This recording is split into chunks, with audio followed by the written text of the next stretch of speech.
I was spending some time in the lobby, and when people walk in late, sometimes they just get this great opportunity to just tell me how bad their morning was. And so I figured I was going to tell you how bad their morning was, because I just thought it would be a great opening. I will tell you is that I was here from yesterday from about 8 a.m. until about 2:30 a.m. yesterday. So I did 24 hours of prayer and I thought my morning was bad. And so, because I got up and I didn't want to get up. I was in the shower. I was like, oh, really? I got to go back? And then I got here and I heard somebody else's story and I go, woo, my day was great. So here's what happened is that they got up this morning and they forgot that they left the door open, and they had the grandkids over, and and one of the dogs came inside, and one of the dogs, how dogs can be sometimes, and dogs get anxious, they get nervous. And this one, it wasn't one of those nervous peas. It just said, hey, I'm just gonna go ahead and leave you a present for this morning. Well, one of the grandbabies came in and stepped on it.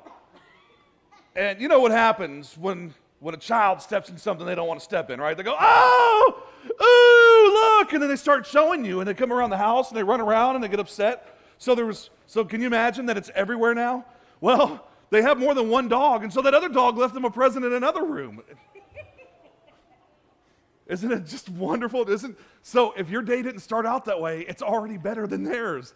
So be happy, but actually, you know what, guys? They're here. And so anytime there's obstacles like that prevent you from coming to church, then you know that it's going to be a good day for you at church. If you can get here, then you know it's going to be a good day. And so Rich and Lori got here after all of that, and by the way, his head isn't shaved because he got in the car and the razor went up it from the video. He just does it, he just pulls his hair out. It doesn't even shave.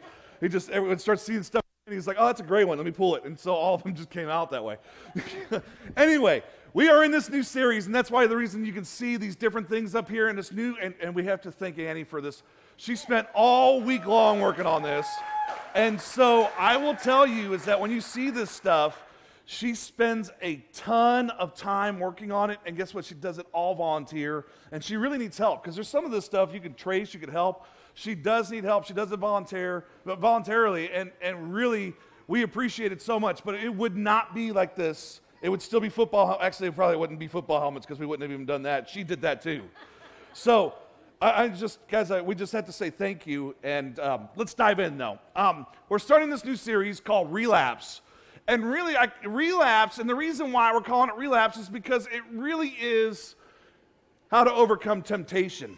Isn't that what happens? We always go back because of some sort of temptation, something that's happened in our lives that causes us to go back to what we've had. So for the next 4 weeks, we're going to talk about temptation and the burden that we end up having to carry because of it. And there's nothing worse than feeling trapped because of temptation. There's nothing worse than it. For years, I didn't think I could stop drinking. I just didn't think, I can't stop. This is too much. And sometimes we look at it, it's too much fun. This is where all my friends are. This is what's happening. And then really, when it stops, you start looking at different things and you go, when you start hearing songs like I can't feel my face, I was thinking I couldn't feel my legs. I mean, what are you talking about? It's like what happens here? So we have these different things that happen. But some of us feel trapped from temptation from other things. Some of us, we have this temptation of overeating. And some of you, and it's just like we eat and we eat and we eat, or we're addicted to a substance. And that substance doesn't have to be a drug. It could be cigarettes. It could be alcohol. It could be, well, I guess those are drugs. But I guess you could have different things too. You could be addicted to ginseng or, to caffeine or all those different things. Well, those are both drugs too. But maybe you're addicted to sex. Let's just move on to something else. And that's just one of those things that you always have to have it. Or you're addicted to spending. My wife looks at me like, why are you putting your personal business out there? No. Maybe you're addicted to lying. Maybe you're addicted to gambling. Maybe it's social media that you have going on that you just cannot overcome it, that you can't put down Facebook, that you have to have it on all the time. It's like the constant feed.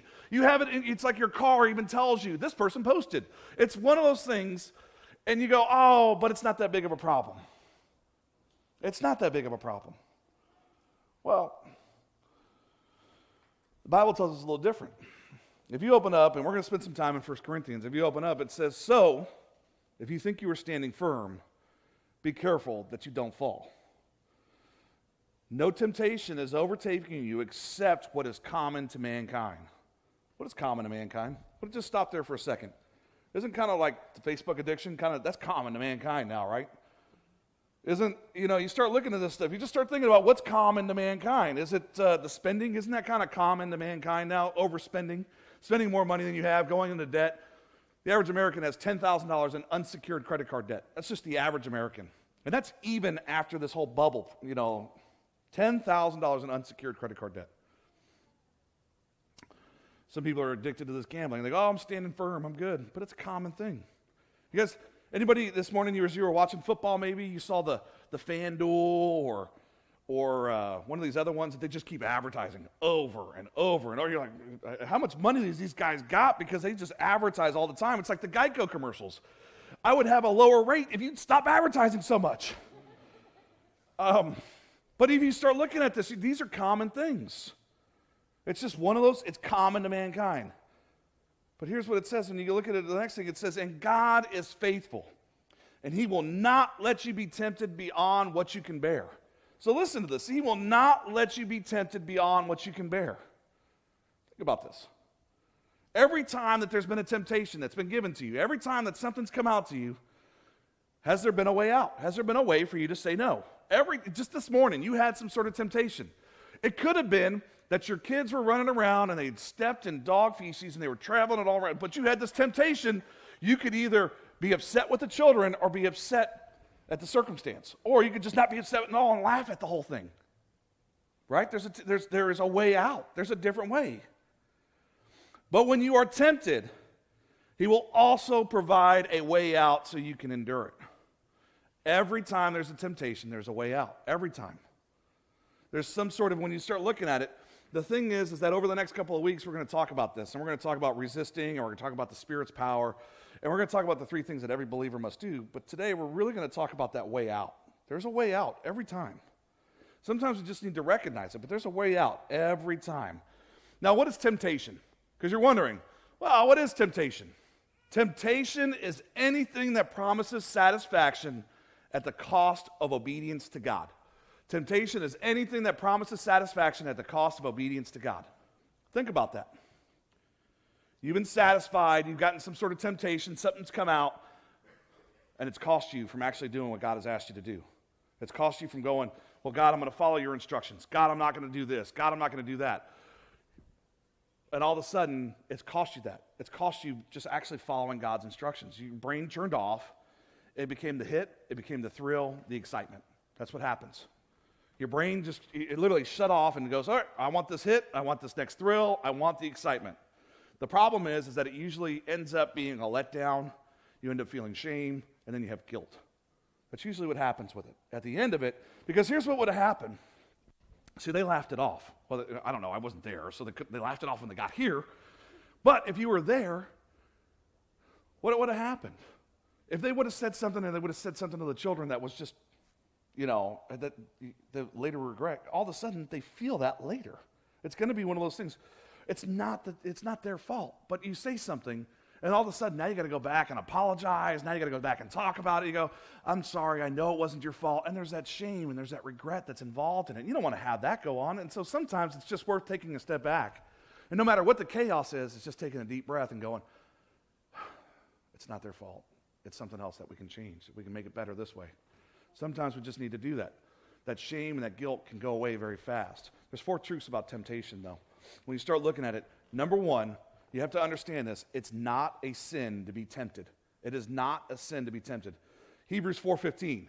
For we do not have a high priest, Jesus, who is unable to empathize with our weakness, but we have one who has been tempted in every way just as we are, yet he did not sin. He has been tempted in every way but yet he did not sin.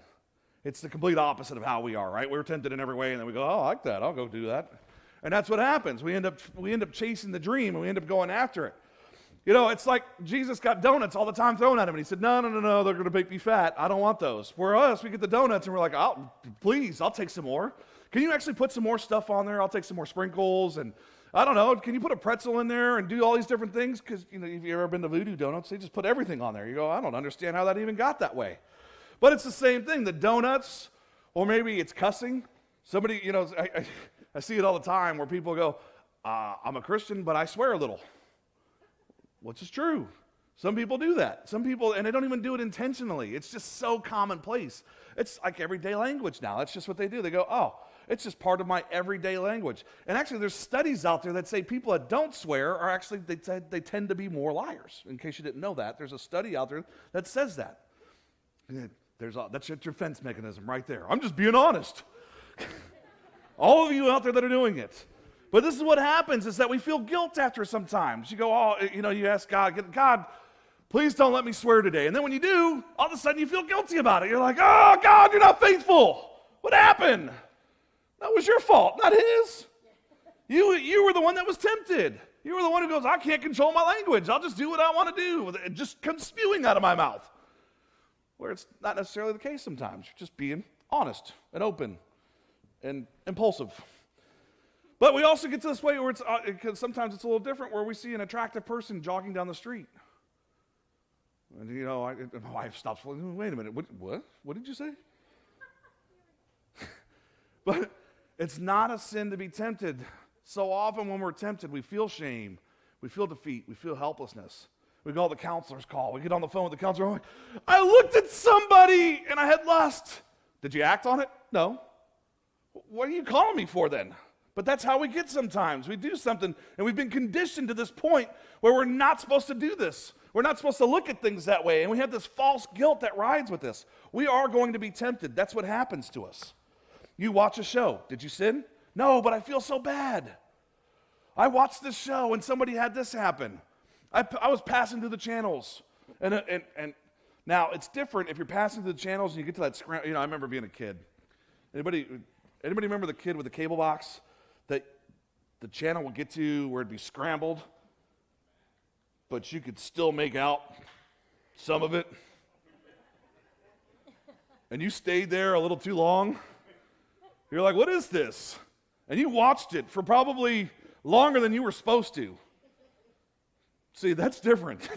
That's not being tempted. That's actually falling through with the temptation. That's like, I'm watching this, and I'll figure out what the scrambled is behind it. Hey, look, there was one, and so that's what happens, is that you get a couple kids or whatever with each other and go, did you see it? I saw it.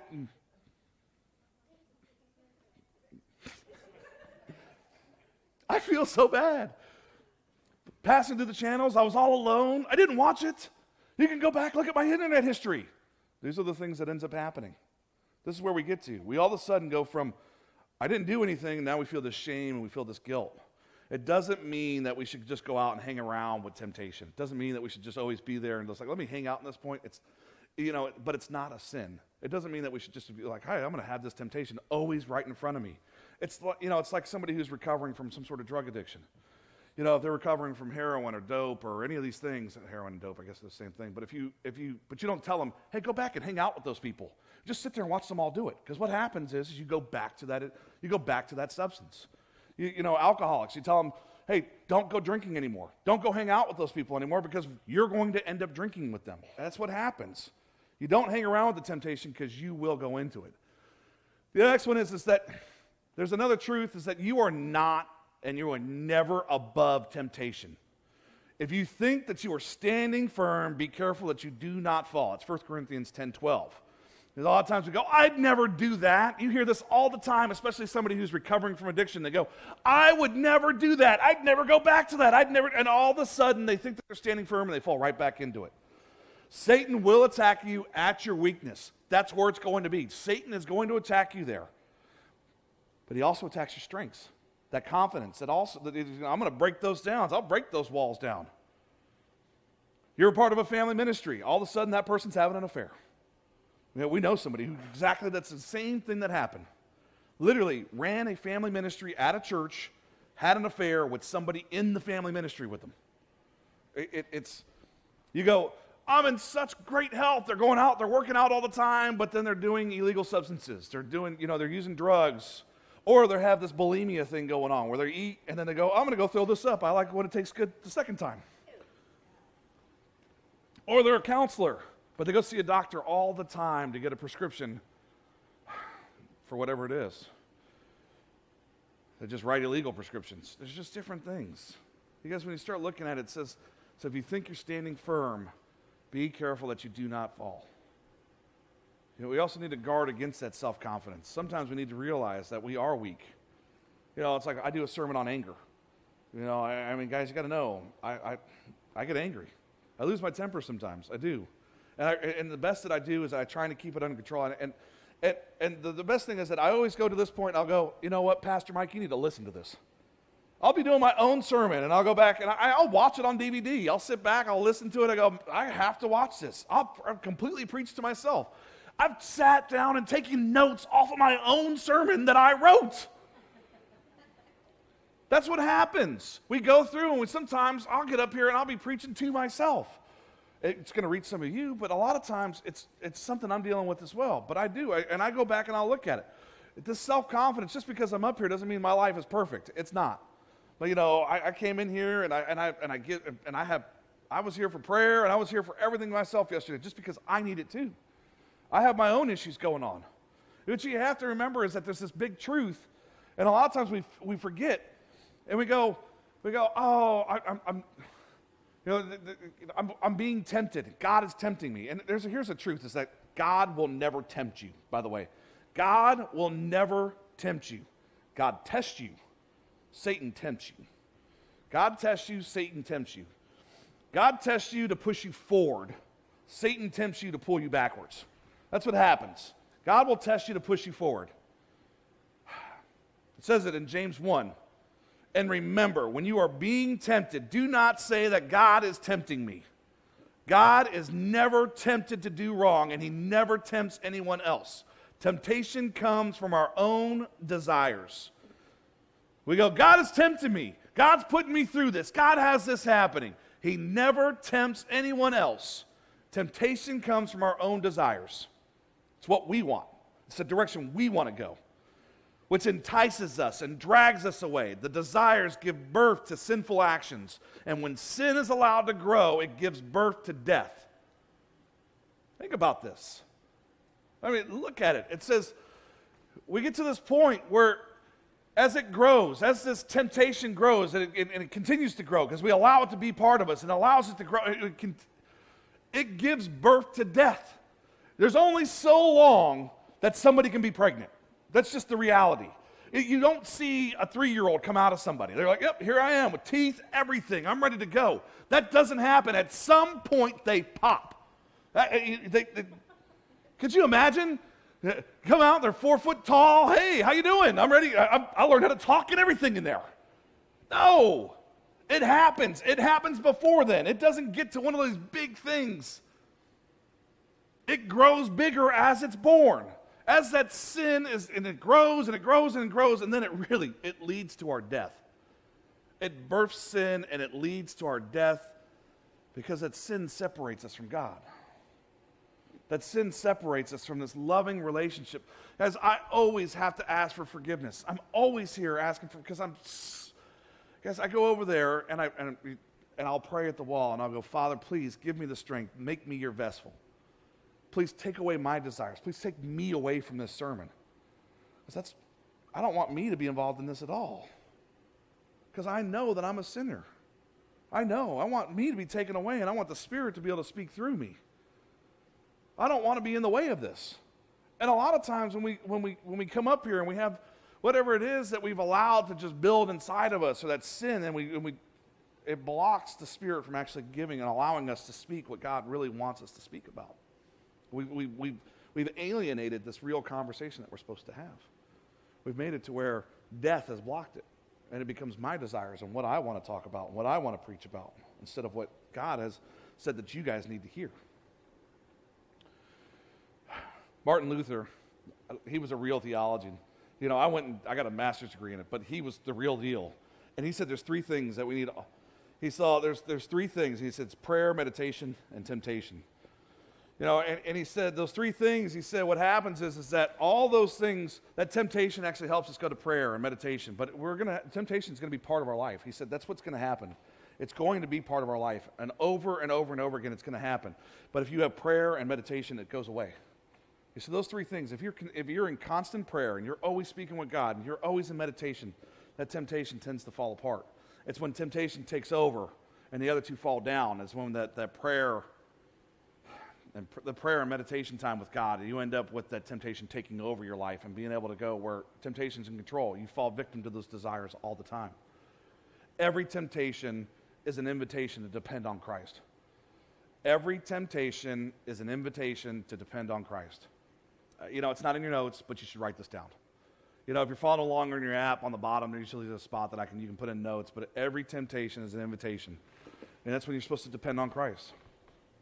And I told you at the beginning of this, number 4, every time there is always a way out.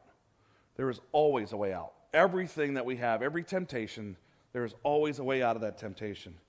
1 Corinthians 10:13, and we go back to that, and it says, God is faithful, and he will not let you become tempted beyond what you can bear. But when you are tempted, he will also provide a way out so that you can endure it. Some of us, we don't see it that way, and so sometimes we've made these things and we go, well, what's the way out here? If I don't have to, so I don't have to lie. I'm tempted to lie, so how do I do this? Well, maybe it's confession. Maybe it's actually saying the truth. Maybe it's actually going, hey, I want to confess and I need to repent. Maybe it's therapy. And I know therapy is like that T word that might as well be a swear word because nobody wants to go to therapy. Nobody likes that. They want to change it. Let's call it counseling. Let's call it. Nobody wants to go, hey, I'm going to group therapy because all of a sudden you sound like you're in treatment for something. But sometimes you need therapy. Sometimes you need somebody to talk to. Sometimes you need to be able to go speak with somebody that's just not going to judge you. That's just going to be able to listen and just go, and for you to just really be able to pour out. To be able to pour in and just pour and pour and pour because, guys, there's some stuff I bet that a lot of you guys are just holding on to. I bet it's just sitting here and inside of you, just holding it and holding it and holding it, and it's eating away at you. And you need somebody that you can talk to that's just going to go, I love you still. It doesn't matter. I don't care what's going on. I don't care where you've been. I still love you. I mean, now you got to remember is that some of our actions have some repercussions. That's just the reality. I mean, some of the things that you go in and you confess something and it's bad, sometimes there's some repercussions to those things. I mean, if it's really bad, there's really repercussions. You don't go in and, never mind, go confess what's on your heart. If it's eating away at you, you need to go confess it. It doesn't matter. It doesn't matter what it is. Go talk to somebody. Go get it to where you're actually being able to open up and be able to talk to people. Maybe you need an accountability partner. I'm an accountability partner for 2 people where they've had some issues in the past. And the big thing is that they know that on their computer that if left unattended, that they're going to watch porn. That's just what it is. Or their computer sends me an email if it does that. If they go to any of those porn sites, it sends me an email. And I'm their accountability partner. Now, do I get lots of emails going, hey, I got an email from this person? And so basically, when I do get one, it's not like I call them up and go, ooh, you're in trouble. And I go, hey, we had a hiccup. What's going on? What happened? What's going on here? And so it's somebody to go, what are you doing? Somebody to have that accountability with. Now, I don't want to be that for everybody, but there's somebody in your small group maybe, or somebody that's your small group leader that can be your accountability partner. That can be, hey, can you hold me accountable for this? Can you hold me to this standard? Guys, I will tell you right now, some people go, oh, porn's not a big deal. Let me tell you, porn is a big deal. There's a reason why porn is a big deal, because that stuff doesn't actually happen in your life. And if it is happening in your life, that means that people are demeaned in porn. They're beat up. They're treated like they're possessions. And that's not what a real woman is. A woman is not a possession. A woman is a gift, and it is a gift from God that you are supposed to treat as that way. When you read Ephesians says that your wife, that you're supposed to give up your life for, not treat her that way as what's on porn. It's just not what it's supposed to be. And I know a lot of times we go, well, this is what I've learned, but that's a learned behavior. That's not what actually God intended for us. And so when you look at that and go, it's not a big deal, it is a big deal because it's actually changed your brain chemistry. As you watch it, things change. How you treat people changes. How you treat women, if you're a man, it definitely changes. And if you're a woman and you watch it often, and actually how you expect to be treated changes as well. Those are things that you look at and go, why is it that it's not a big deal? It is a big deal. It is one of those things that changes. And you look at it and go, what am I supposed to do about it? Get an accountability partner, have them hold you accountable, and then start learning and start getting in a group and sign, what does a real marriage look like? What is it supposed to look like? Or what does a real relationship look like? You need to go through that. There's a process. Over the next 3 weeks, we're going to go through that we're going to happen. That's what we're going to give you some tools over the next 3 weeks, this week and then 3 more weeks, and we're going to give you some tools to be able to figure out what that way out is. You look at things and you go, oh, Mike's just in here telling me I'm a bad person because I do this and I do that. No. But sometimes we need to make a change. You know, for a long time, I used to play video games. Anybody in here ever play video games? Anybody? Some of you guys still play video games now, and that's okay. But for a long time, I played video games. I remember, and I was telling somebody this, is that, you know, remember when the Nintendo first came out? You know, where it had I don't know how you want to identify the controller, but it used to wear into my finger to where I called it Nintendo thumb because my finger had a permanent imprint of that controller. It did. I played it so often. I mean, it was, and you know, the games that we're talking about are not the games that you guys are thinking of now. It's not this modern warfare or whatever the games are. Obviously, I'm not a gamer anymore. I don't have time for it. But, so I played Pac-Man and Mario Brothers, and I played whatever it was, right? Whatever came out then, Zelda. You know, those are the games I played. I didn't get the opportunity to go out and play Call of Duty. Well, I played Call of Duty a little bit, but I didn't get to go out and play some of these other ones.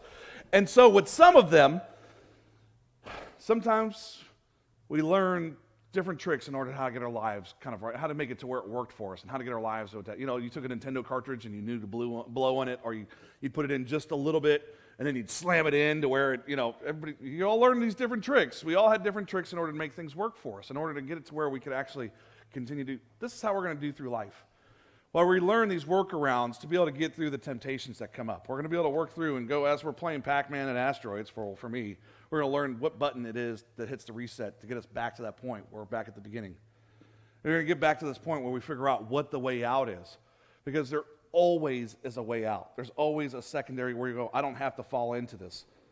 You know, we have to remember, and I use this every once in a while, Jeremy Camp has a song out there and it says the same spirit the same power, but also it's the same spirit that's inside of us as well. He goes, the same power that rose Jesus from the grave is the same spirit that's within us. The exact same one. So if that same power is in us and that same spirit is within us, do you think that we can walk away from these things? Do you think if it's here and we call upon it, do you think that we can walk away from these things that tempt us? Because that's a pretty big power to go, I'm going to raise Jesus from the grave, but I'm not going to be able to walk away from porn. Or I'm not going to be able to walk away from video games. Or I'm not going to be able to walk away from cheating on my wife. Or I'm not going to be able to walk away from this or this temptation. I mean, it's a pretty big thing. You're going, no. It can raise people from the dead, but it can't get me away from this. I don't think so. I think what you've done is you just said, I like this temptation, so I'm going to fall for it. And I'm going to live through it. Instead of going, I want to call upon the power.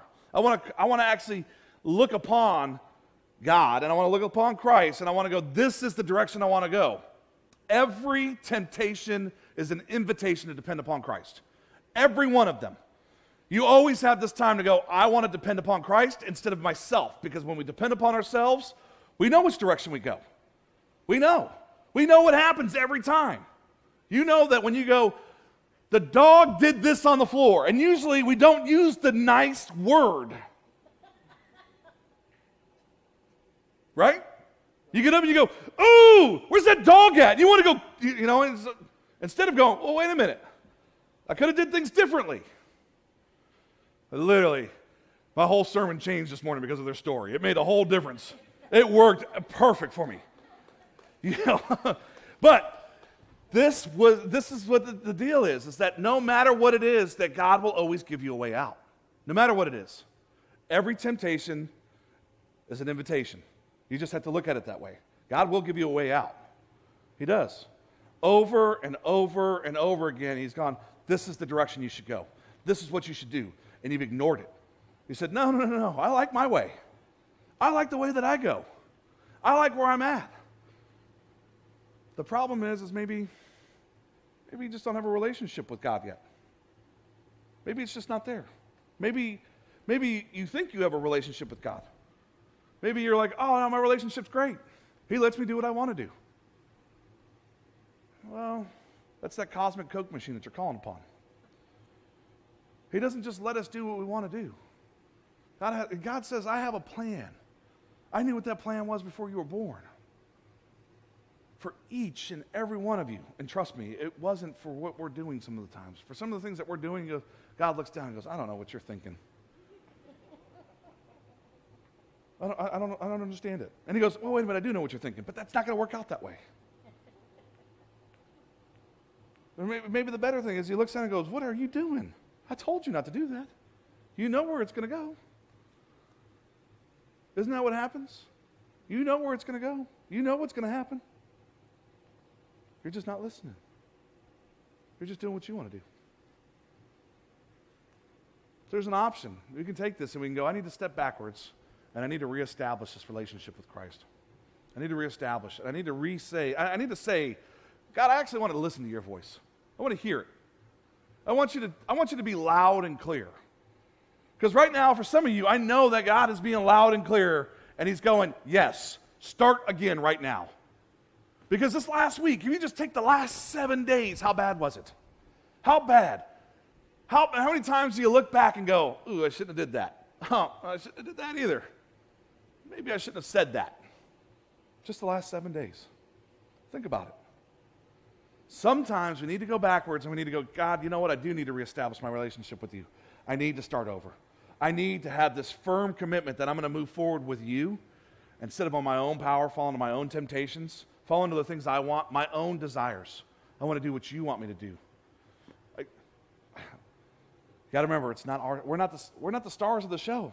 We try to be the stars. We want each and every one of us go. It's the Mike show. It's the Melissa show. It's the Josh show. It's the Chaz show. I'll pick somebody else out except for staff. That's what we do. That's how we get. We go, I want the sun to revolve around me. No. We're supporting actors and actresses. And we're here to help further. We're here to help carry on. We're here to help get the word out. And so often we go, no, it's all about me, my happiness. God, deliver. Kick the Coke machine and everything. Why didn't I get what I wanted? He gave me a Pepsi. I don't drink Pepsi, you know that? That's how we get.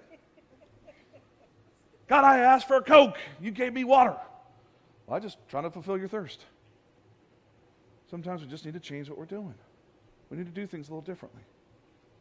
But I think it starts sometimes with just having a clean slate. It says in 2 Corinthians 5:17, it says that all who believe shall have new life. That the old is gone. That it's washed away. That it doesn't exist anymore. That in God's eyes that you are as pure and white as snow, that just freshly fallen. That's what it says. That all of that stuff, just even this last week, or maybe this last month, maybe this last 6 months, whatever it is, because I know that some of you are looking back and go, I need that clean slate. I need that new start. I need you to look at me like how you did that first time when you held your child. Remember that first time if you have a child, do you remember the first time you looked at your baby? That you held them? And it doesn't matter if it was the first or second or the third one, or each time you look at them and you just go, this is so amazing. Well, that's how God looks at us when we're that. And he goes, I'm going to help develop you. I'm going to help you grow. And then we become teenagers and run off to Vegas. Let's get back and let's get to this point where God's going, I want to help you grow. I want to help you become closer. I want to help you hear this voice. But stop being so afraid. Don't let this temptation to continue to cause you to relapse, to go back to the things of the past. I told you guys a couple weeks ago, what happens is we end up straddling this life. We end up living 1 foot in the old and 1 foot in the new, which means that we really didn't accept him. It's time for us to accept him and move forward and stop looking backwards and start doing life the way that he says. He says the old is dead. It's dead. Stop going back to it. Stop going back to that. That's why it's called a relapse. You've already walked away from it once. Stop going back to what's caused this this pain, this anger, this hurt, this disappointment, whatever it is, it's you that falls to the temptation because it's our desire. I want that old life. I want this. No, you don't. You want what God has promised you. Eternity and life with Him and joy and peace. You want that when you get up in the morning, you go, I get to live for God today. You want that. I promise you, it's such a different feeling than getting up in the morning and go, I got to do life today. I get to do life today. I woke up this morning, I was so thankful. I was tired, but I was thankful. My wife looks at me and she was like, you weren't thankful, you wanted more sleep. But I did. I was tired. But I was thankful I get to come back and I get to do this. Guys, I'm thankful that I get to spend time doing what God has called me to do. What's God calling you to do? What's He asked you to do? Let's pray. Father, thank you. Thank you for giving us this chance to avoid temptation. And even when we've fallen for that temptation, even when we've gone backwards and we've relapsed, you still give us a way out. You still go, let's hit the reset button.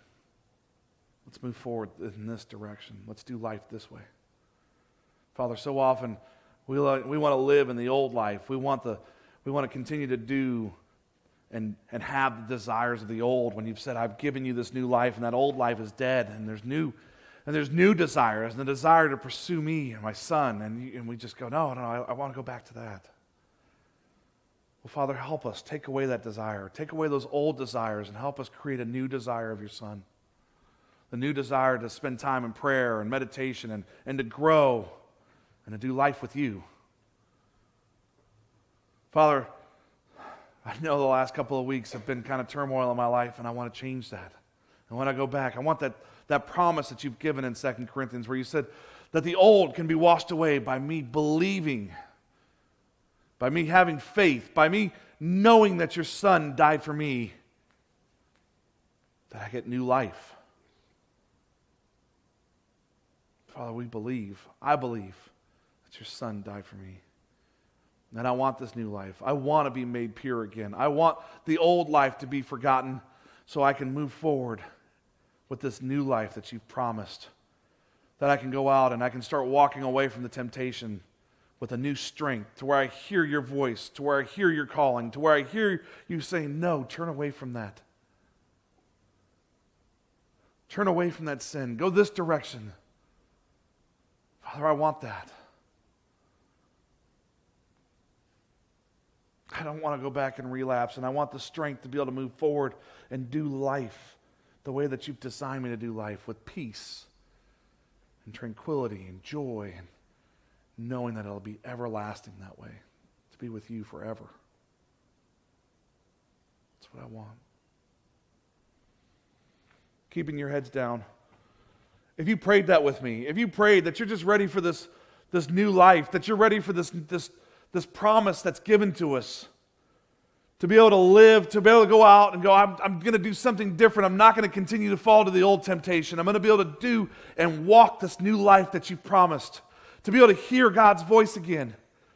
If you've prayed that with me, can you just let me know? And can you raise your hand and just say, God, I know which direction you want me to go. I know that I'm going to start with this new life. If you could just put up a hand and say, I know that I'm going to go this direction. I'm not going to fall to this temptation. I'm going to move forward with you because my way hasn't been working. Your way is the way that I know I find happiness and I find the true joys, the riches of my life. You can put your hands down. God, I know that you're celebrating, and I know that there's people that didn't put their hands up because they're just not ready to step out in that outward commitment yet. But God, I know that in their heart they started making a change. And I know they're pursuing you. And I know that they're calling upon you, and they hear this voice saying, it's okay. I love you, and I'll help you through it. Father, give us all the strength to walk out of here knowing and hearing your voice. Give us that strength to be able to stand firm when temptation comes. Give us the wisdom to know which direction you want us to go. Because sometimes it's hard to tell. And we need to hear your voice to give us guidance. Father, we're thankful for what you're doing. We're thankful for the changes that you've started. We're thankful for the time that we get to spend with you in prayer. And we're especially thankful for what you're going to do in the future with us.